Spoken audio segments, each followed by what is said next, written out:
سلام، بخش دوم از تجربیات از پوشک گرفتن من به علاوه چیزهایی که باید بدونید.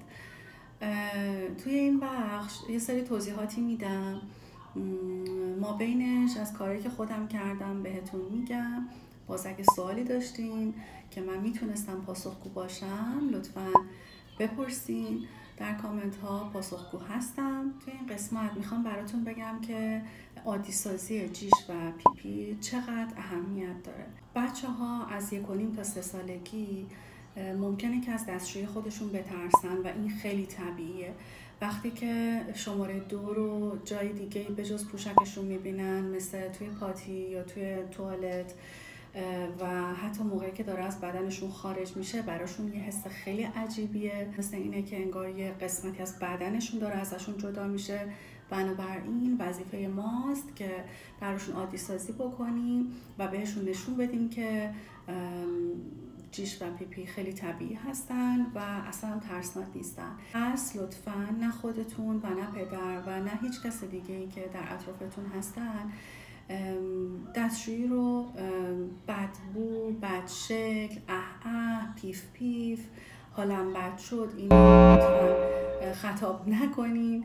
این تاثیر خیلی بدی داره، باعث میشه که بچه بترسه، اصلا دلش نخواد که با شما همکاری بکنه و بیاد دستشویی یا بخواد تمرین بکنه روی پاتی بشینه.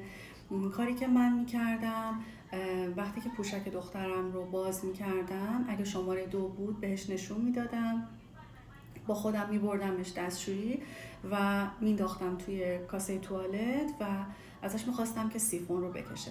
یه بار خودم این کار انجام میدادم، یه بار خودش انجام میداد و همین باعث شدش که از دستشوییش نمیترسید. حتی توی خونه بهتره که دستشویی خودتون رو اعلام بکنین. مثلا بلند بلند به همسرتون بگین که بابا من دارم میرم جیش بکنم، یا حالا هر چیزی که خطاب میکنین همدیگر رو، یا همسرتون برعکس. این اتفاق باعث میشه که این قضیه عادی سازی بشه. کودک که میدونین تو هر زمینه میخواد از شما تقلید بکنه و ادای شما رو در بیاره، این خیلی کمک کننده است. در این زمان که منظورم از زمان آمادگی برای از پوشک گرفتن و تا زمانیه که بخواین واقعا پوشک رو بگیرین، چون شما یه مدتی باید کودک رو آماده بکنین و یه زمانی هم تصمیم میگیرین. وقتی که کودک متوجه میشه که دستشویی داره و میتونه اعلام بکنه، اون موقع دیگه زمان از پوشک گرفتن واقعیه. از زمانی که آشنایی رو میخواین انجام بدین، واکنش والدین خیلی مهمه. مثلا اگه کودک دستشویی کرد، اصلا نباید واکنش نشون بدین، یا مثلا جملاتی مثل آخه خودتو خیس کردی، وای چرا اینجا دستشویی کردی، مگه نگفته بودم اینجا دستشویی نکن، وای فرشو کثیف کردی، خونه کثیف شده، حالا باید اینجا رو تمیز کنم.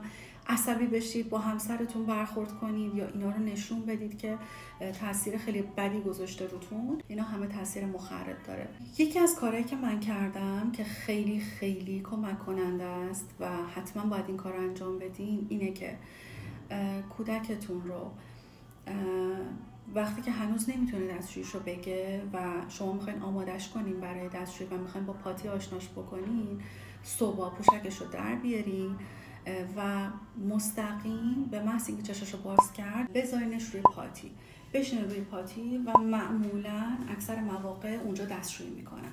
این یه فرصت خیلی خوبیه برای اینکه شما به کودکتون بگین که پاتی برای این کاره، تو روی پاتی میشینی که دستشویی بکنی. وقتی که میشینه روی پاتی و دستشویی شما نگهش انجام میده، بزرگ نمایی بکنین، بهش بگین گوش کن تو داری جیش میکنی،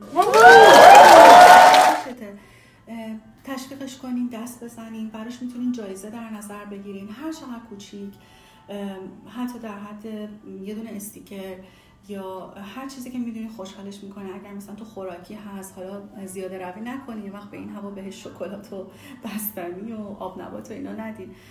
در واقع چیزایی باشه که برای ضرر نداشته باشه و دیگه خودتون میدونین این بخش رو که چجوری کنترل بکنین.